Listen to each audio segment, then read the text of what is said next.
तशद्दुद का असर मुंबई के शाहीन बाग पर पड़ता नजर नहीं आ रहा। 1 माह का अरसा मुकम्मल होने के बावजूद मुंबई शाहीन बाग का एहतजाज नागपाड़ा जंक्शन अरबिया होटल के करीब अपनी रफ्तार के साथ रवा दवा है।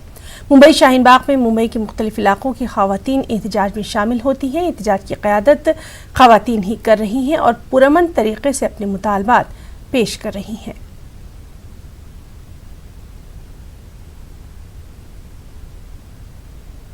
हिम्मत आ चुकी है और जो अब ये काम कर रही है, ये काम एक सोनेरी लफ्जों में लिखे जाने वाला काम है। ये एक मुल्क की आज़ादी का ये सेकंड पार्ट है। हमने देखिए क्या इसके बारे में ये कहूँगा मैं कि जब ये बैठे थे खातून ने तो कुछ हमारे पॉलिटिकल लोगों ने कुछ स्टार्टिंग में सपोर्ट किया था, लेकिन फिर बाद में अपने अपने अल्टरनेटिव मोटिव से 2 बार इसको उठाया गया था, लेकिन ये लोगों ने उठने से मना किया कि हम उठेंगे नहीं। अब उनका मफाद क्या था उनको जाने। हम लोग सिर्फ अमन के लिए यहाँ बैठे हैं। पूरे मुल्क में हम अमन, चैन, सुकून चाहते हैं और कुछ नहीं। ये काले कानून हटा दीजिए, हाँ, क्योंकि स्टेटमेंट्स बदलते रहते हैं। हमारे जो मिनिस्टर्स हैं उनके स्टेटमेंट बदलते रहते हैं।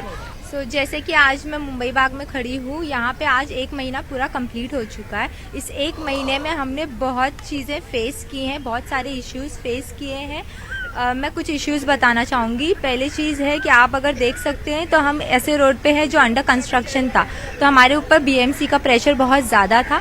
बट आप ये भी देख सकते हैं कि ये प्रोटेस्ट के साथ साथ बीएमसी का काम भी हो रहा है, तो वो साइमल्टेनियसली दोनों काम हो रहा है, तो वो बैलेंस हो गया। हम लोग को आज जो है पूरे 1 महीने हो चुके हैं। हम चाहते हैं कि जिस तरह हमने 1 महीने से लगातार नॉन वायलेंस तरीके से यहाँ पे अपना प्रोटेस्ट जारी रखा है, तो गवर्नमेंट जो है, सरकार, वो हमारी बातों को सुने, हमारी मांग को पूरी करे। वैसे तो उन्होंने कहा है कि एनआरसी, एनपीआर और सीए जो है वो महाराष्ट्र में इम्प्लीमेंट नहीं होगा। तो अभी कुछ दिन पहले नोटिस आया था कि जब मोदी जी से वो मिले थे तो कह रहे थे कि एनपीआर और सीए जो वो होगा, लेकिन वो अपने तरीके से उसे देखेंगे। जाहिर सी बात है, हौसला अफजाई के लिए आई हूँ, इनकी आवाज में आवाज मिलाने के लिए आई हूँ। ये मुल्क की आवाज है, ये सिर्फ औरतों की आवाज नहीं है।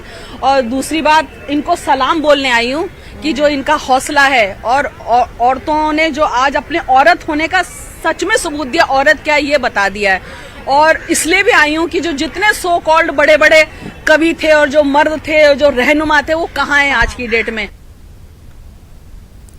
पाकिस्तान है कि अपनी नापाक